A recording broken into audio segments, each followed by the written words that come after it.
কোন আঘাত পায়নি বিদেশিনী? রিপোর্ট দেখিয়ে প্রমাণ করল দীপা।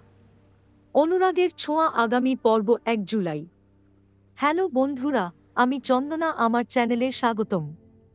সর্বশেষ সংবাদ আপডেট পেতে দয়া করে চ্যানেলটি সাবস্ক্রাইব করুন এবং বেল আইকনটি টিপুন। সন্ধ্যার আলোয় সাজানো কলকাতার এক নামজাদা হাসপাতালে ভিড় জমেছে। চারদিকে রিপোর্ট, স্টেথোস্কোপ, সাদা অ্যাপ্রনে ঘোরাফেরা করা ডাক্তারদের মধ্যে হঠাৎই এক তরুণীকে নিয়ে বিতর্ক ছড়িয়ে পড়েছে। দীপা নয়, এবার আলোচনার কেন্দ্রবিন্দুতে সেই বিদেশিনী এলিসা। গত সপ্তাহে অনুরাগের ছোঁয়া সিরিয়ালের শুটিং সেটে ঘটে যাওয়া এক রহস্যময় দুর্ঘটনা আজ সামাজিক মাধ্যমে ঝড় তুলেছে। অভিযোগ উঠেছে, দীপা বিদেশিনী সহ অভিনেত্রী এলিসাকে আঘাত করেছে। কিন্তু এলিসা একেবারেই চুপ। তার চোখে মুখে আতঙ্কের ছাপ। সংবাদ মাধ্যমে যা ছড়াচ্ছে তার সঙ্গে মিলছে না তার কোনো মন্তব্য।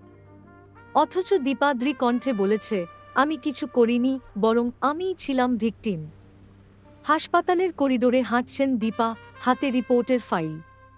সাংবাদিকরা ঘিরে ধরেছে। আপনি কি এলিসাকে আঘাত করেছিলেন? না, বরং সেই আমাকে ধাক্কা মেরেছিল। আমি পড়ে যাই আর আমার হাত ভেঙে যায়। এই দেখুন এক্স-রে রিপোর্ট। সে রিপোর্টে স্পষ্ট, ডান হাতের হাড়ে চিড়। চিকিৎসকরা বলছেন এটা হালকা ধাক্কা নয়, কারো ধাক্কা বা ধাক্কাধাক্কির ফলেই এমন হতে পারে। সেটের সহ-অভিনেতা রোহিত জানালেন, দুইজনের মধ্যে ঝামেলা হচ্ছিল। তবে আমি স্পষ্ট দেখিনি কে কাকে ধাক্কা দিল। প্রোডাকশন হাউস আপাতত শুটিং স্থগিত করেছে। সবার মুখে একটাই প্রশ্ন, এলিসা কেন চুপ? এবং দীপা কেন এতটা আত্মবিশ্বাসী?